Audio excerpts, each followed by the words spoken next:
بسم الله الرحمن الرحيم ولا تقف ما ليس لك به علم إن السمع والبصر والفؤاد كل أولئك كان عنه مسؤولا ولا تمشي في الأرض مرحا إنك لن تخرق الأرض ولن تبلغ الجبال طولا كل ذلك كان سيئه عند ربك مكروها ذلك مما أوحى إليك ربك من الحكمة ولا تجعل مع الله إلها آخر فتلقى في جهنم ملوما مدحورا أفأصفاكم ربكم بالبنين واتخذ من الملائكة إناثا إنكم لتقولون قولا عظيما صدق الله العظيم. سورۃ الاسراء کی آیت نمبر 36 سے 40 تک 4 آیتیں آپ کے سامنے اس وقت تلاوت کی گئی.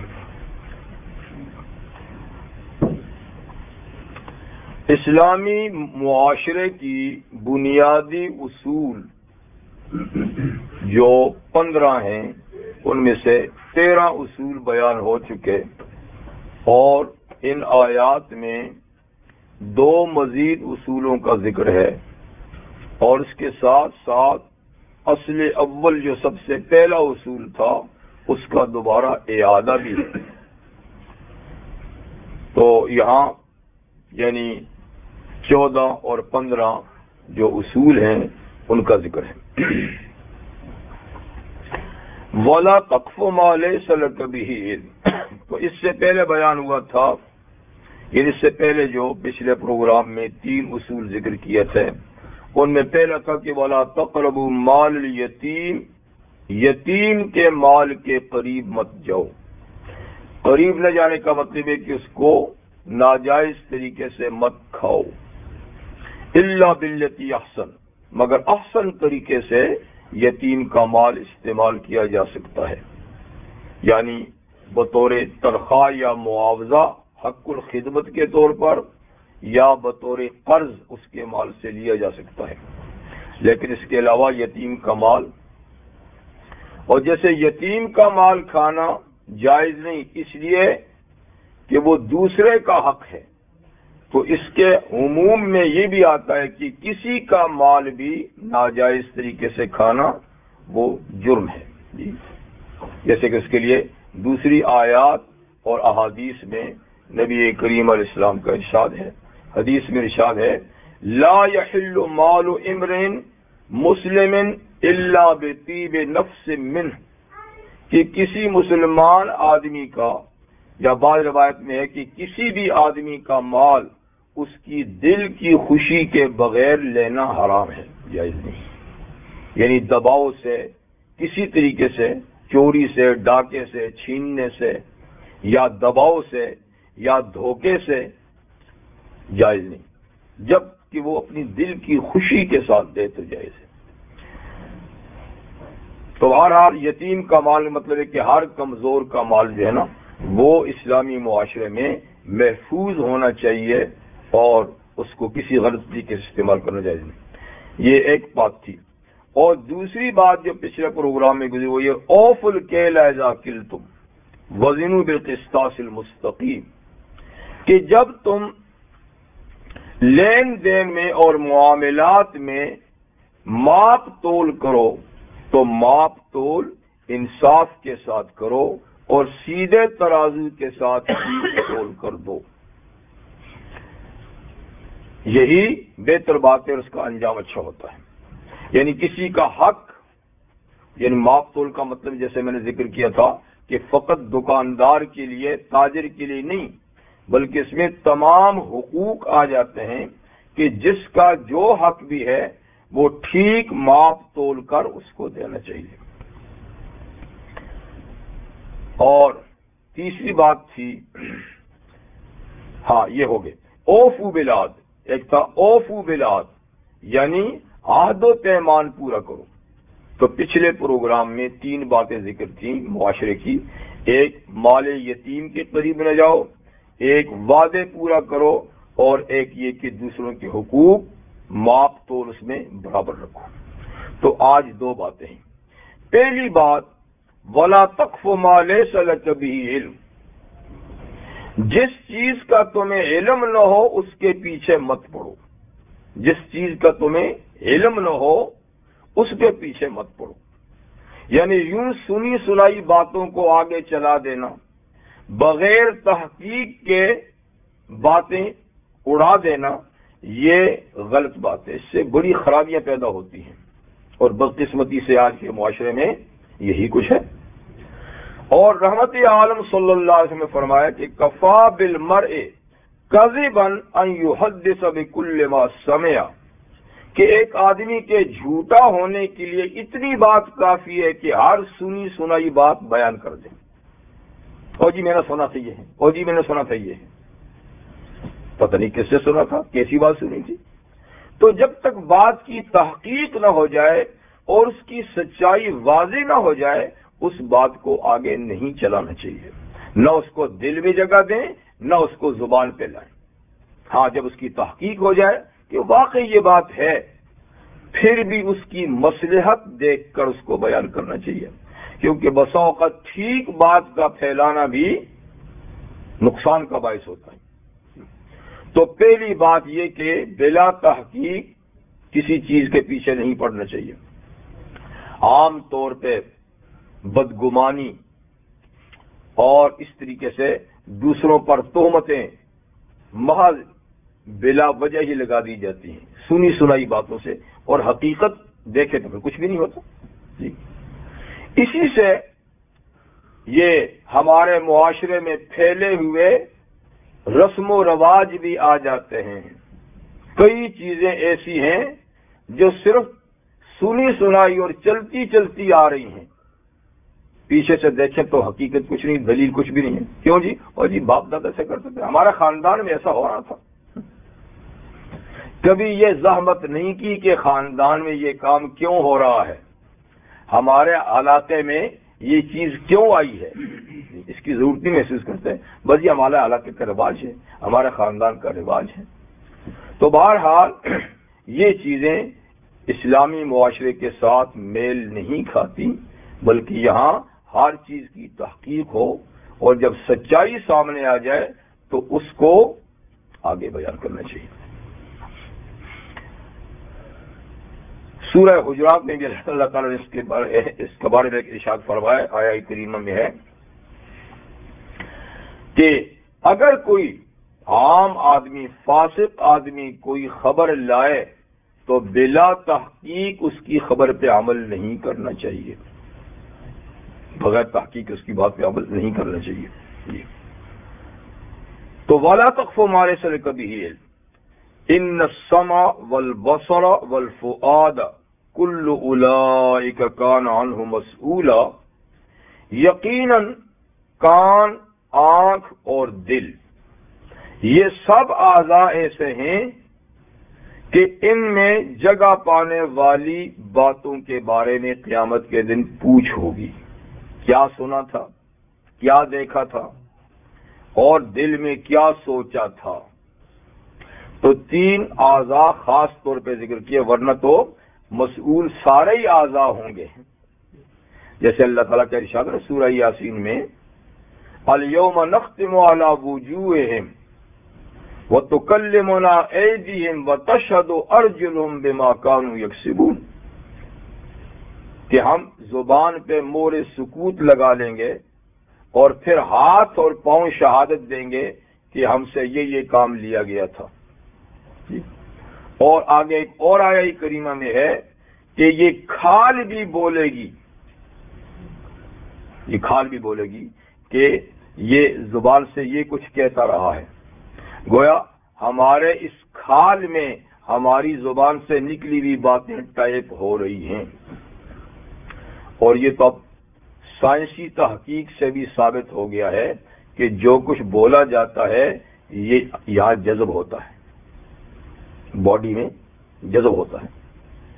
صرف یہ کہ ابھی ایسا کوئی آلہ ایجاد نہیں ہوا کہ ہم اس سے وہ باتیں سن سکیں جو زبان اس کے اندر زبان سے یہ جذب کرتا ہے، ابھی اس کے سننے کے لیے کوئی آلہ ابھی وجود میں نہیں آیا، ورنہ جو کچھ بولا جاتا ہے وہ سارے جسم کے اندر. تو یہ جو قرآن مجید میں ہے کہ انسان کی کھال بولے گی، تو مطلب ہے کہ پھر قیامت کے اندر بولے گی. اور وہ تو اللہ تعالیٰ فرماتے کہ زمین بھی بولے گی اس کی پر جو کچھ اعمال انسان کرتا ہے. لیکن یہاں پر 3 اعضاء کا ذکر ہے، سمع، بصر اور فؤاد. سمع اصل میں قوت سامعہ کو کہتے ہیں، سننے کی قوت. لیکن کبھی کبھی اس کا اطلاق اس پارٹ پہ بھی ہوتا ہے جس کو ہم کہتے ہیں کان، اس کو بھی، لیکن اس کا نام اذن ہے. اس کا نام اذن ہے عربی میں. سمع اس کے اندر جو سننے کی قوت ہے اس کا نام ہے، پر کبھی اس کا نام بھی سمع ہو جاتا ہے. اسی طرح بصر آنکھ کا نام نہیں، بصر جو قوت ہے دیکھنے کی نا اس کو کہتے ہیں. آنکھ کو کہتے ہیں عین، لیکن کبھی کبھی بصر کا اطلاق اس عضو پہ بھی ہوتا ہے. اسی طریقے سے فؤاد دل کے اندر جو سوچ بچار کی قوت ہے اس کو کہتے ہیں، لیکن کبھی کبھی اس لوتھڑے کو بھی کہتے ہیں جس کا اصل نام ہے قلب. تو یہاں دونوں باتیں ہیں. ایسا لفظ ہے کہ جس سے دونوں معنی لیے جا سکتے. تو ان السمع بے شک کان یا قوت سامعہ،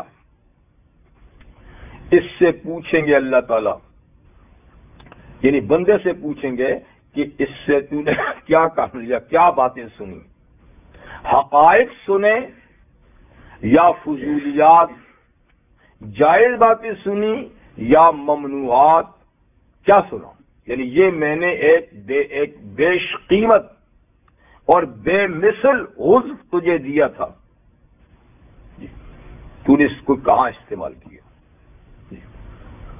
اور یقینی بات ہے کہ بعض ویسے تو جسم کا ہر عضو ایسا ہے کہ جس کی قیمت دنیا میں نہیں، اور نہ کوئی دنیا میں ابھی ایسا صنع اور بنانے والا آیا ہے جو انسان کا جیسا عضو ہے ایسا ہی بنا دے. بے شک مصنوعی اعضاء بنتے ہیں، مصنوعی آنکھ بنتی ہے، اعضاء بھی بنتے ہیں، لیکن وہ مصنوعی ہیں. جیسے اللہ نے دیا ہے نا ایسا عضو ساری دنیا مل کے نہیں بنا سکتی، اور نہ ساری دنیا کی دولت خرچ کر کے ایک اللہ کا بنایا ہوا بال حاصل کر سکتے ہیں جو اللہ نے بنایا ہے.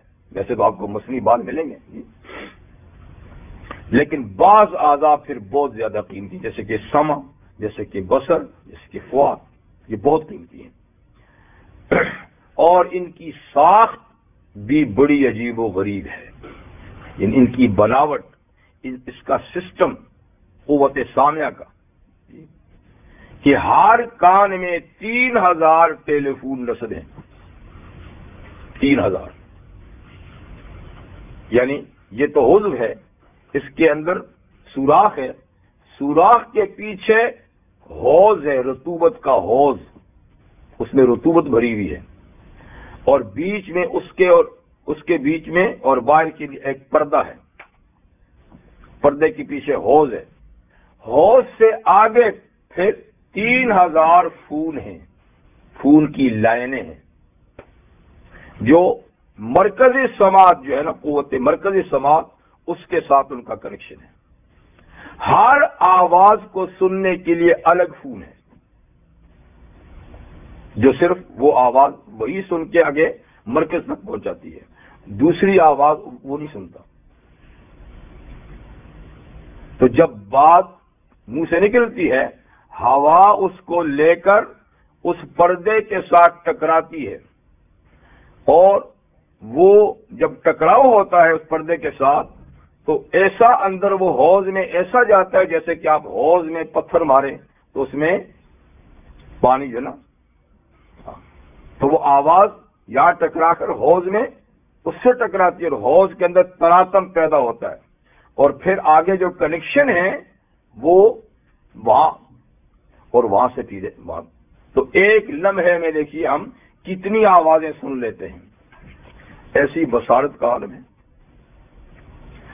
کہ اس گول دائرے کے ایک بیچ میں سوراخ سا نظر آتا ہے، یعنی اور اس میں کتنے ہی پتہ نہیں پردے ہیں اس چھوٹی سی چیز میں. اس کے پیچھے بھی ایسا نظام ہے کہ کیمرے ہیں. کتنے کیمرے ہیں؟ ہر چیز کی تصویر کا الگ کیمرہ ہے، اور یہ ایک دم لے کر اس کو پیچھے جو مجمع نور ہے وہاں تک پہنچاتی ہے، اور ایک دم وہ تصویر وہاں پہنچ جاتی ہے، اور پھر وہاں فیصلہ ہوتا ہے کہ یہ رنگ سیاہ ہے، سفید ہے، فلاں ہے، کیا ہے، آدمی ہے، جانور ہے، درخت ہے، کیا چیز، ایک دم سب فیصلہ ہوتا ہے.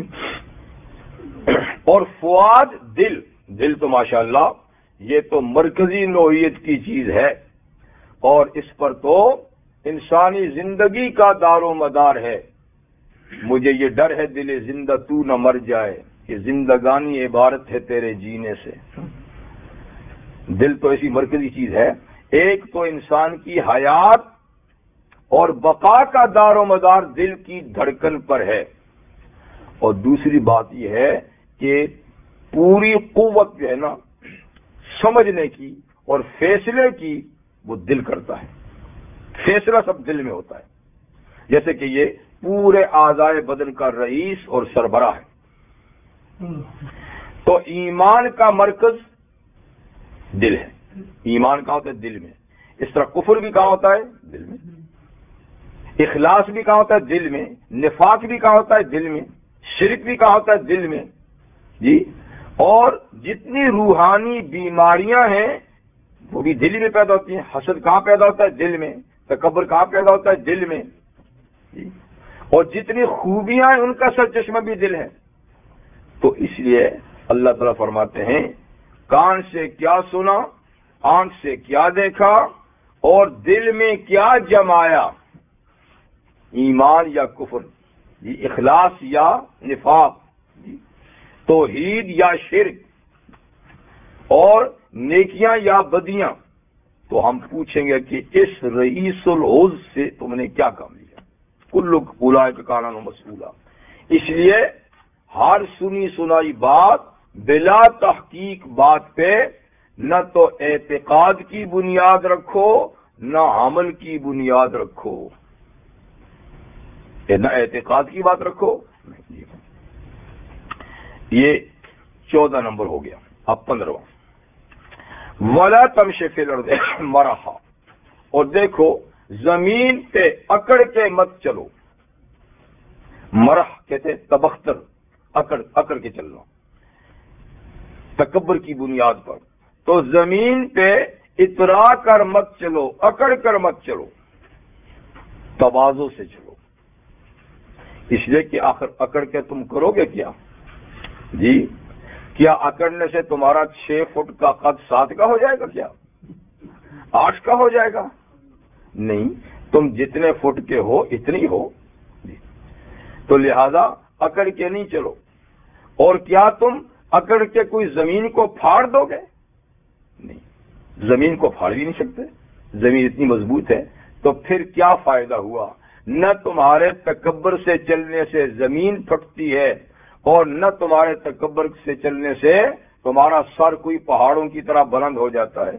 تو پھر جتنے ہو اتنے رہو. وَلَا تَمْشِ فِي الْأَرْضِ مَرَحًا، اور زمین میں اکڑ کے مت چلو. إِنَّكَ لَن تَخْرِقَ الْأَرْض، یقیناً تو زمین کو اے آدمی پھاڑ نہیں سکتا اپنے اکڑ سے. وَلَن تَبْلُغَ الْجِبَالَ طُولًا، اور نہیں اپنی اکڑ سے تو لمبائی میں پہاڑ تک پہنچ سکتا ہے. تو پھر کیا فائدہ ہوا؟ بلکہ اس کا نقصان ہے. اکڑ سے یہ انسان کی فطرت کے خلاف ہے. رحمت عالم صلی اللہ علیہ وسلم کے ارشاد ہے من تواضع للہ رفعہ اللہ ومن تکبر کسرہ اللہ، او کما قال علیہ الصلوۃ والسلام. جس نے اللہ کی خاطر تواضع اختیار کی، جھکا، اللہ اس کو خود ہی اٹھاتے ہیں. اللہ اس کو خود ہی اٹھاتے ہیں. اور جو خود اٹھنے لگتا ہے کسرہ اللہ، اللہ اس کو توڑ دیتے ہیں. خود اٹھنے والے کو توڑ دیتے ہیں. جھکنے والے کو اللہ تعالیٰ خود اٹھا دیتے ہیں۔ تو بہرحال تکبر یہ انسان کے شایان شان نہیں، اور یہ اللہ کی خاص صفت ہے، اس لیے اس سے منع کیا گیا، کیونکہ تکبر یہ روحانی بیماریوں میں کینسر کا درجہ رکھتی ہے۔ جیسے روحانی بیماریاں کئی ہیں، پر تکبر ایسی بیماری ہے جب یہ دل میں آ جائے تو انسان ایمان سے بھی محروم ہو جاتا ہے اور ہر خیر سے محروم ہو جاتا ہے۔ فرعون کو ایمان سے تکبر ہی نے تو روکا تھا نا، سمجھے؟ ورنہ کیا وہ اس حقیقت سے واقف نہیں تھا کہ موسیٰ اللہ کے نبی ہیں اور یہ معجزات دکھاتے ہیں؟ لیکن تکبر نے روکا، جانتے ہوئے۔ ابو جہل کو تکبر نے روکا، محمد صلی اللہ علیہ وسلم کو جانتے ہوئے۔ قوم نوح اسی بیماری میں مبتلا تھی تو طوفان نوح کی نظر ہوئی۔ قوم عاد اور قوم سمود میں بھی شرک کے بعد سب سے بڑی روحانی بیماری تکبر کی تھی۔ اور قوم شعیب جس کو اس کا ذکر ہے، انہوں نے بھی کہا کہ آپ کو اے شعیب آپ کو کیا حق پہنچتا ہے، جی آپ ہمارے معاملات میں مداخلت کرتے ہیں۔ تو یہ جتنی مغضوب اور معذب قومیں ہیں، ان میں ایک بڑی بیماری تکبر کی تھی، جس کی وجہ سے دنیا ہی میں اللہ تعالیٰ نے ان کو سزا دی۔ قارون نے تکبر کیا۔ تکبر کا منشا یعنی تکبر پیدا کیسے ہوتا ہے؟ جب انسان میں کسی طرح کا کچھ کمال آتا ہے نا تو پھر تکبر ساتھ آ جاتا ہے۔ کمالات کئی قسم کے ہیں، علم کا کمال بھی تکبر پیدا کرتا ہے، جی کبھی عمل کا کمال بھی تکبر پیدا کرتا ہے، کبھی مال کی بہتات بھی تکبر پیدا کرتی ہے، کبھی منصب اور عہدہ یہ بھی انسان میں تکبر پیدا کرتا ہے۔ تو بات تکبر کے کئی منشا ہیں، لیکن انسان اگر اس وقت اپنی فطرت کو سوچے تو یہ بیماری نہیں آئے گی، لیکن اس وقت وہ اپنی فطرت کو بھول جاتا ہے اور یہ سمجھتا ہے کہ یہ کمال میرا اپنا پیدا کیا ہوا ہے۔ اگر اس وقت یہ سمجھے کہ کمال میرا نہیں اللہ کا دیا ہوا ہے تو پھر تکبر نہیں آتا، پھر تواضع آتی ہے۔ لیکن جب وہ یہ سمجھتا ہے کہ کمال میرا اپنا ہے تو پھر تکبر ہوتا ہے۔ فرعون قارون میں یہی بات تھی۔ جب سیدنا موسیٰ علیہ السلام نے اللہ کے حکم سے اس مالدار شخص کو زکوٰۃ کی ادائیگی کا کہا تو اس میں جو منشأ تکبر تھا وہ مال تھا، اور مال کے بارے میں یہ خیال اور عقیدہ کہ یہ میرے ذاتی کمال سے حاصل ہوا ہے، یہ کسی کی دین نہیں، یہاں تک کہ اللہ کو بھول گیا کہ یہ اللہ کی دین نہیں۔ کیا کہا؟ انما اوتیتہ علی علم عندی، کہ یہ سرمایہ اور یہ دولت تو میرے علم، جو میرا علم ہے اس کی بل بوتے پہ حاصل ہوا ہے، یہ میری محنت ہے، یہ میری قابلیت کا ثمرہ ہے۔ تو حق تعالی شاہ نے پھر اس کو اس غرور اور تکبر کے کیا مزہ چکھایا، فخسفنا بہ وبدارہ الارض، اللہ تعالی نے قارون کو اس کے تمام ساز و سامان سمیت کہ جس چیز سے تیرے اندر یہ چیز پیدا ہوئی نا اس کو بھی ساتھ لے کر جا، تو ساری دولت گٹھڑی باندھ کے سر پہ رکھ کے کیا اس کو زمین میں دھنسا دیا۔ بخاری شریف میں ایک واقعہ ہے، نبی کریم صلی اللہ علیہ وسلم نے ارشاد فرمایا کہ پچھلے زمانوں میں سے کسی زمانے میں ایک شخص 2 عمدہ چادریں پہن کے جا رہا تھا۔ 2 عمدہ چادروں کا مطلب یہ ہوتا ہے کہ ایک اس نے تہبند کے طور پہ باندھی ہوگی، ایک اوپر، کیونکہ اس زمانے میں یہی لباس ہوتا تھا۔ تو قیمتی اور بہترین چادریں، نئی چادریں، خوشنما چادریں جا رہا تھا، تو یہ عمدہ لباس بھی آدمی میں پھر پیدا کر لیتا تھا. عمدہ خوراک، عمدہ لباس، ہر چیز کی عمدگی جب جی، تو اس کو جب دیکھا نا تو کچھ اس میں تکبر پیدا ہو گیا، تو بس اکڑ کے جی جا رہا ہے. اللہ کو اس کی وہ چال پسند نہ آئی، تکبر کی چال اللہ کو پسند ہے ہی نہیں. تو حضور نے فرمایا اس کو اللہ نے فوری طور پہ زمین میں دبا دیا اور فرمایا یتجلجل، اب تک وہ دھنستا جا رہا ہے، اب تک وہ دھنستا جا رہا ہے، اور کہیں قیامت ہوگی تو پاؤں رکے گا. کیا آزاد ہے نا. اسی طرح قارون دھنستا جا رہا ہے، ابھی منزل پہ پہنچا نہیں، منزل پہ کہیں قیامت کو پہنچے گا، تو دھنستا جا رہا ہے. تو اللہ کو تکبر پسند نہیں. اسی لیے سورہ انفال میں اللہ تعالیٰ نے مسلمانوں سے خطاب فرمایا ہے، وَلَا تَكُونُوا كَالَّذِينَ خَرَجُوا مِن دِيَارِهِمْ بَطَرًا، کہ اے مسلمانوں تم ان لوگوں کی طرح نہ ہونا جو اپنے گھروں سے اکڑتے ہوئے نکلے ہیں. یہ کون سے؟ مشرکین مکہ. مشرکین مکہ جو ہے نا، وہ بڑے تمطراق کے ساتھ جی، بڑے گانے بجانوں کے ساتھ اور بڑے غرور تکبر کر کہ آج ہم تو مسلمانوں کو صفحہ ہستی سے مٹا ہی دیں گے. اگرچہ ان کو اطلاع مل گئی تھی کہ تمہارا قافلہ صحیح سلامت آ گیا ہے، لہذا آپ چھوڑو. ان میں تکبر تھا، نہیں اب تو ہم پیچھے ہٹیں گے نہیں، ہمارا قافلہ اگرچہ بچ کے آ گیا ہے لیکن ہم تو مسلمانوں کی خبر لیں گے اور آج چھوڑیں گے نہیں. تو بڑے غرور اور تکبر کے ساتھ نکلے.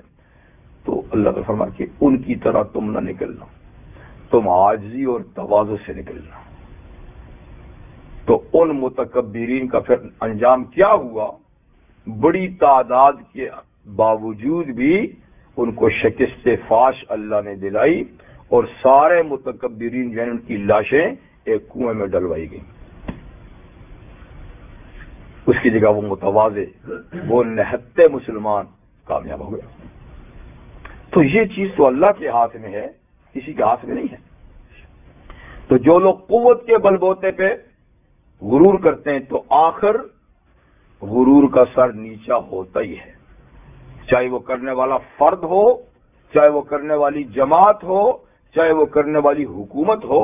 ایک نہ ایک دن مغرور جو ہے نا اس کا سر نیچا ہو جاتا ہے. آپ تاریخ میں دیکھیں، بڑی بڑی قومیں آئیں، بڑے بڑے لوگ آئے، آپ کیا نام و نشان ہے. تو انسان کی فطرت میں تواضع اللہ نے رکھی ہے، تو تکبر باہر سے آتا ہے. اس لیے قرآن حکیم میں جا بجا کیا فرمایا کہ ہم نے تمہیں آدم سے پیدا کیا ہے، اور آدم علیہ السلام کی ولادت کا بھی قرآن میں بار بار ذکر ہے کہ آدم کو ہم نے مٹی سے پیدا کیا ہے. تو اس کی کہنے کی کیا ضرورت جی؟ یعنی اعزاز تو اتنا بڑا دیا کہ مسجود ملائکہ بنایا، خلیفۃ اللہ فی الارض بنایا، جنت انسانوں کے لیے بنائی، پر بنایا اس کو کس سے؟ مٹی سے. تو اس کے تذکرے کی کیا ضرورت پڑی؟ تذکرے کی ضرورت اس لیے پڑی کہ انسان اپنی حقیقت کو نہ بھولے، حقیقت کو نہ بھولے کہ میں مٹی سے پیدا ہوا. اور مٹی کی شان تواضع ہے. مٹی کی شان کیا ہے جی؟ اوپر اچھالا تو بھی نیچے پڑے گی، اوپر کوئی چیز ڈالو تو بھی برداشت کر لے گی، کھود کے اندر کو ڈالو تو نہیں انکار، اوپر ڈال دو اچھی چیز ڈال دو نہیں انکار، بری چیز ڈال دو تو متواضع ہے. اسی لیے کسی نے کہا ہے فکن ارضن، اے مٹی سے بننے والے انسان، فکن ارضن، تو خود بھی مٹی بن جا، یعنی متواضع ہو. جیسے مٹی متواضع ہے تو بھی متواضع. فکن ارضن لینبت فیک وردن، تو زمین ہو جا تاکہ تیرے اندر پھول کھلے، تاکہ تیرے اندر گلاب کے پھول کھلے. فإن الورد منبته التراب، اس لیے کہ گلاب کے پھول مٹی میں پیدا ہوتے ہیں، پتھروں میں کبھی دیکھا ہے؟ پتھر پہ کوئی پودا؟ مٹی، اور جتنی نرم مٹی ہوگی نا، جتنی، کیونکہ سخت مٹی، ریتیلی مٹی میں بھی کوئی نہیں پیدا ہوتا، جھاڑ جھنکار ہوتے ہیں، لیکن جتنی کمزور مٹی ہوگی اسی میں آپ دیکھتے ہیں فصل بھی اگتے ہیں، پھول بھی اگتے ہیں، ہر چیز اگتی ہے۔ تو اسی طریقے سے اچھے اخلاق پھول ہیں، بد اخلاقیاں کانٹے ہیں۔ جب انسان تکبر کرتا ہے تو اس میں پھر کانٹے پیدا ہوتے ہیں، بد اخلاقیاں پیدا ہوتی ہیں، اور جب انسان تواضع کرتا ہے تو تمام حسن اخلاق اور حسن اعمال اس کے اندر پیدا ہوتے ہیں۔ ٹھیک ہے، تو بلا تم شکل مرحا، زمین پر اکڑ کے مت چل، انک لن تخرق الارض، یقیناً تو زمین کو اپنی چال سے پھاڑ نہیں سکے گا، ولن تبلغ الجبال طولا، اور ہرگز تو اپنی لمبائی میں اور اکڑ پن میں پہاڑوں تک نہیں پہنچ سکے گا۔ یہ بات 15 باتیں پوری ہوگی، 15 اصول مکمل ہو گئے۔ اب سب کے بارے میں اللہ ایک بات فرماتے ہیں، کل ذالک، یہ سب 15 چیزیں جو اب تک بیان ہوئی، کان سیئہ عند ربک مکروہا، ان کی برائی، کیونکہ ان میں کچھ بری چیزیں ہیں نا، ان کو چھوڑنے کا کہا ہے، کچھ باتوں کے کرنے کا کہا تھا، وہ نہیں، جو کرنے کا ان کا نہیں، جن سے روکا گیا ہے ان کا ذکر ہے کہ کل ذالک، یہ تمام منہیات جن سے تمہیں روکا گیا ہے، کان سیئہ عند ربک مکروہا، ان کی برائی تیرے رب کے نزدیک بہت زیادہ ہے۔ یعنی یہ اللہ کو اور بھی کئی چیزیں بری لگتی ہیں، پر یہ جو بھی ذکر ہوئی نا، جن سے روکا گیا ہے مسلم معاشرے کو، تو ان کی برائی اللہ کے نزدیک سخت ناپسندیدہ ہے، لہذا سے یعنی باز رہو۔ ذالک مما اوحی الیک ربک من الحکمہ، یہ جتنی چیزیں ابھی تک ذکر ہوئیں کرنے کی یا نہ کرنے کی، یہ ان چیزوں میں سے ہیں، اوحی الیک ربک، کہ محمد صلی اللہ علیہ وسلم آپ کے رب نے آپ کو وحی کر کے بتائی ہیں کہ یہ کرو یہ نہ کرو، اور یہ سب باتیں من الحکمہ، حکمت سے تعلق رکھتی ہیں، دانش مندی سے تعلق رکھتی ہیں، یہ ساری باتیں حکمت کی باتیں ہیں۔ لیکن اب ہم حکمت تو کچھ اور سمجھتے ہیں، فلاں صاحب بڑے دانشور ہیں، یعنی بہت زیادہ جھوٹ بولتے ہیں، جو زیادہ بات کو ہیر پھیر کے ذکر کرتا ہو تو وہ ہمارے ہاں دانشمند یا دانشور کہلاتا ہے، اور حکمت کا معنی دانشمندی تو ہے، پر اللہ فرماتے ہیں جو باتیں میں نے ذکر کی ہیں نا، یہ ہیں حکمت کی باتیں، یہ ہیں دانشمندی کی باتیں۔ اور حکمت اور دانشمندی اللہ تعالی کی عطا اور بخشش میں سے اتنی عظیم بخشش ہے کہ تیسرے پارے میں اللہ نے فرمایا وَمَن يُؤْتَ الْحِكْمَةَ فَقَدْ أُوتِيَ خَيْرًا كَثِيرًا، کہ جس شخص کو حکمت دے دی گئی وہ سمجھ لے کہ اس کو بہت بڑی بھلائی مل گئی، بڑی خیر مل گئی۔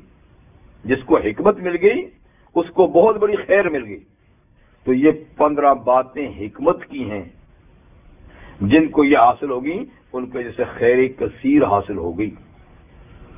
امام مالک رحمۃ اللہ علیہ فرماتے ہیں کہ رحمت للعالمین صلی اللہ علیہ وسلم کی ساری سنتیں حکمت ہیں، ساری سنتیں حکمت ہیں، اور پیغمبر کریم علیہ السلام کی تمام ارشادات، ساری آپ کی صحیح حدیثیں جو آپ سے ثابت ہیں وہ سب حکمت ہیں۔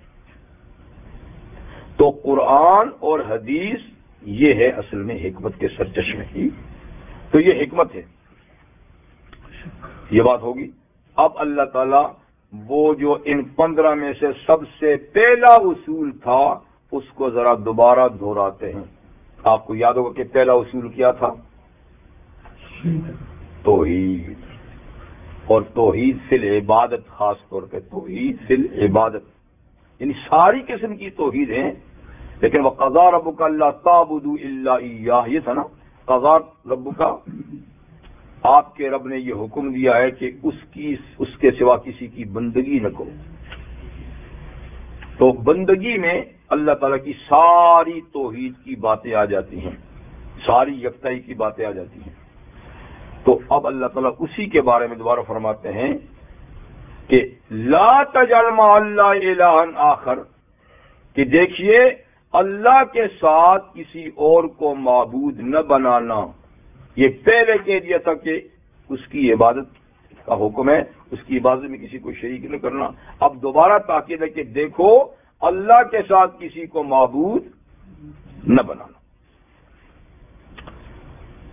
الہ کہتے ہیں جس کی بندگی کی جاتی ہے، اور بندگی کس کی جاتی ہے؟ جس کے ہاتھ میں آدمی نفع اور نقصان سمجھتا ہے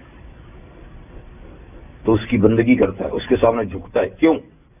اس لیے جھکتا ہے کہ میرا نفع یا مجھے نقصان اس کے ہاتھ میں ہے، اس کے سامنے نہیں جھکوں گا تو یہ ناراض ہو کے مجھے نقصان پہنچا سکتا ہے، اس کے سامنے جھکوں گا خوش ہو کر مجھے نفع پہنچا سکتا ہے. یہ بات ہے نا؟ تو عبادت کیوں کی جاتی ہے؟ تاکہ عبادت کے ذریعے سے نفع ملے اور نہ کرنے سے جو نقصان ہوتے اس سے آدمی بچے. تو بہرحال معبود کے لیے ضروری ہے یہ عقیدہ کہ وہ نافع اور ضار ہے، نفع بھی اس کے ہاتھ میں ہے، نقصان بھی. اور یہ آپ کو معلوم ہے کہ اللہ تعالیٰ کے اسماء حسنہ میں دو نام النافع و الضار. اللہ تعالیٰ کے 99 ناموں میں سے کیا؟ النافع و الضار، کہ نافع بھی اللہ ہیں، ضار بھی اللہ. لہذا عبادت کا مستحق کون ہوا؟ اور کسی کے ہاتھ میں نفع نقصان نہیں. رحمت اللہ عالمین صلی اللہ علیہ وسلم نے ایک دفعہ جبکہ آپ سواری پہ سوار تھے اور آپ کے پیچھے عبداللہ ابن عباس رضی اللہ عنہ جو آپ کے چچا زاد بھائی ہیں لیکن عمر میں بہت چھوٹے تھے، لیکن اللہ تعالیٰ نے قابلیت اتنی دی تھی کہ جب حضور کا انتقال ہوا تو عبداللہ ابن عباس 10 سال کے تھے، صرف 10 سال کے تھے، لیکن علم کا سمندر تھا. حضور نے دعا بھی دی تھی ان کو، اور اتنا کہ حضور علیہ السلام کی جتنی حدیثیں ہمیں پہنچی ہیں سب سے زیادہ تو حضرت ابو ہریرہ سے پہنچی ہیں، لیکن دوسرے نمبر پہ عبداللہ ابن عباس ہے. دوسرے نمبر پہ عبداللہ ابن عباس ہے، اتنی چھوٹی عمر کے باوجود. یہ نہیں کہ سب حضور سے سنیے، آپ کے بعد بھی صحابہ سے علم حاصل کرتے رہے اور بڑا بلند مقام حاصل کیا. خیر، تو اس وقت چھوٹے تھے، 10 سال سے کم عمر تھی، تو حضور کے ساتھ پیچھے بیٹھے ہوئے تھے اور آپ صلی اللہ علیہ وسلم کہیں جا رہے تھے. تو جاتے جاتے حضور نے ان کو رستے میں سواری پہ بیٹھے بیٹھے فرمایا یا بنیا. بچے تھے نا، ابھی چچا صاحب بھائی لیکن چھوٹا ہے بھائی، اے بیٹے. ان کا لبیک یا رسول اللہ صادق، جی میں حاضر ہوں فرمائیے. تو فرمایا، آپ نے ارشاد فرمایا کہ اللہ کا دھیان رکھ، اللہ کا دھیان، اللہ کی طرف توجہ رکھ. جی تو تجد ہو تجاہ کا، اللہ کو تو ہر وقت ساتھ ہی سمجھے گا، ساتھ پائے گا. اگر تو اللہ کا دھیان ہر وقت رکھے گا تو اللہ کو ہر وقت اپنے ساتھ پائے گا. جی پھر آپ نے ارشاد فرمایا کہ اذا استعنت فاستعن باللہ. بیٹا جب بھی کسی کام میں مدد کی ضرورت پڑے تو فقط اللہ سے مدد مانگنا. پھر حضور نے تیسری بات، ایک بات کیا ہوئی کہ اللہ کا دھیان رکھ تو اللہ کو ساتھ پائے گا. دوسرا ہے کہ جب مشکل پڑے تو صرف اسی سے مدد مانگنا. تیسری بات، اگر ساری مخلوق مل کر یہ کوشش کرے کہ تجھے کوئی نفع پہنچا دے پر وہ نفع اللہ نے تیری قسمت میں نہیں لکھا تو ساری مخلوق مل کر بھی وہ نفع تجھے نہیں پہنچا سکتی. اور اگر ساری مخلوق مل کر تجھے نقصان پہنچانا چاہے اور وہ نقصان اللہ کی طرف سے مقدر نہیں تو ساری خلقت مل کے بھی تجھے نقصان نہیں پہنچا سکتی. سمجھے بات؟ تو بات یہ ہے کہ نافع کون ہے؟ اللہ. اور جن چیزوں سے ہمیں نفع ملتا نظر آتا ہے نا، یہ اس کی توفیق سے آ رہا ہے. وہ توفیق نہ دے تو کہیں سے بھی نفع نہیں مل سکتا. اور جو تکلیف آتی ہے جن ذرائع سے آتی ہے، یہ صرف ذرائع ہیں، مرکز وہ ہے، حکم وہاں سے آتا ہے. اسی طریقے سے تو الہ ہونے کے لیے یہ کہ وہ نافع اور ضار ہو. الہ ہونے کے لیے یہ ہے کہ وہ عالم بکل شے، سب کچھ جانتا اور اس کے علم سے باہر کوئی چیز نہ ہو. معبود ہونے کے لیے یہ بھی شرط ہے کہ وہ علی کل شیء قدیر، ہر چیز پر اس کو فل قدرت ہو، پاور ہو، سب کچھ جانتا ہو، سب چیزوں پہ قدرت ہو، اور یہ کہ ہر چیز اس کے قبضہ اور اس کے اختیار میں ہو، اور اس کے اختیار کے بغیر ایک چیز بھی حرکت نہ کر سکے. وما تسقط من ورقۃ الا یعلمها، کوئی درخت کا پتا نہیں گرتا اس کے علم کے بغیر. ولا حبۃ فی ظلمات الارض، اور زمین کی تاریکی میں کوئی پڑا ہوا ایسا دانہ نہیں، گٹھلی نہیں. ولا رطب ولا یابس، کوئی تر اور خشک چیز ایسی نہیں جو اللہ کے علم سے باہر ہو. وہ بکل شیء محیط، اور اللہ کا علم ہر چیز کو احاطے کیے ہوئے ہے، اور ہر چیز کے ساتھ اللہ کا علم تفصیلی ہے، اجمالی بھی نہیں. جی تو اس لیے فرمایا کہ کسی کو اللہ کے ساتھ الہ نہ بنا، اس لیے کہ وہ الہ والی صفات ہی کسی میں نہیں. نہ انبیاء میں ہے، نہ شہداء میں ہے، نہ صلحاء میں ہے، نہ ملائکہ میں ہے، نہ جنات میں ہے. کسی مخلوق میں اللہ کی صفات نہیں جو اللہ کی صفات ہے. ہاں کوئی صفت اللہ نے کسی کو تھوڑی بہت دی ہے تو الگ بات ہے، لیکن جو اللہ کی صفات ہے نا، اس جیسی صفات کسی میں نہیں. تو اس لیے اللہ کے ساتھ کسی کو معبود مت ٹھہرا. فتلقا فی جہنم، اگر تو نے یہ جرم کر لیا تو تجھے جہنم میں ڈال دیا جائے گا، اس حال میں ملوما مدحورا، کہ تو ملامت کیا ہوا ہوگا اور دھکیلا ہوا ہوگا. دھکیل کر ملامت کر کے تجھے جہنم میں ڈال دیا جائے گا اس جرم کی پاداش میں.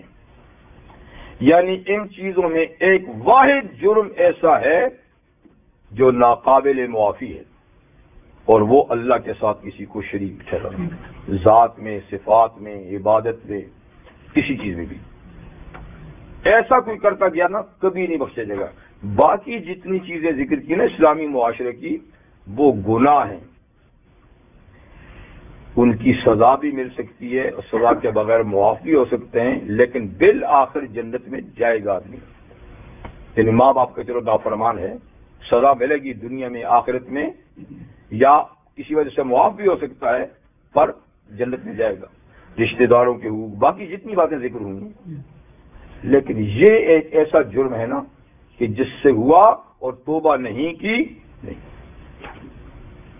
اللہ تعالیٰ نے سورہ انعام میں 18 انبیاء کرام کا ایک ہی جگہ میں ذکر کیا ہے، نوح علیہ السلام سے لے کر، اور 18 انبیاء کرام کا ذکر کرنے کے بعد اللہ تعالیٰ نے فرمایا کہ ان سب کو اللہ نے ہدایت دی تھی، یعنی نبوت دی تھی.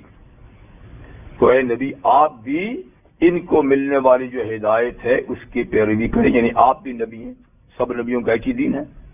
پھر شادی کا ولو اشرکو، اگر میرے یہ نمائندے اور یہ انبیاء بالفرض یہ بھی شرک کا ارتکاب کرتے لحبط عنہم ما صنعوا، ان کے بھی گناہ میں سب یہ ان کی بھی ساری نیکیوں کو ضائع کر دیتا. شرک کسی کے لیے.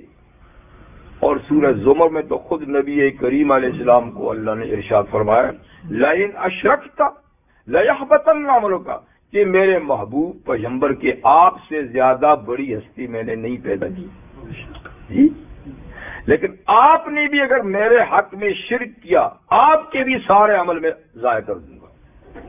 یہ کسی سے معاف نہیں، یہ جرم کسی کا بھی اللہ معاف نہیں کرتے، نہ نبی کا نہ کسی اور کا، اس کے علاوہ باقی جرائم اللہ تعالیٰ جی۔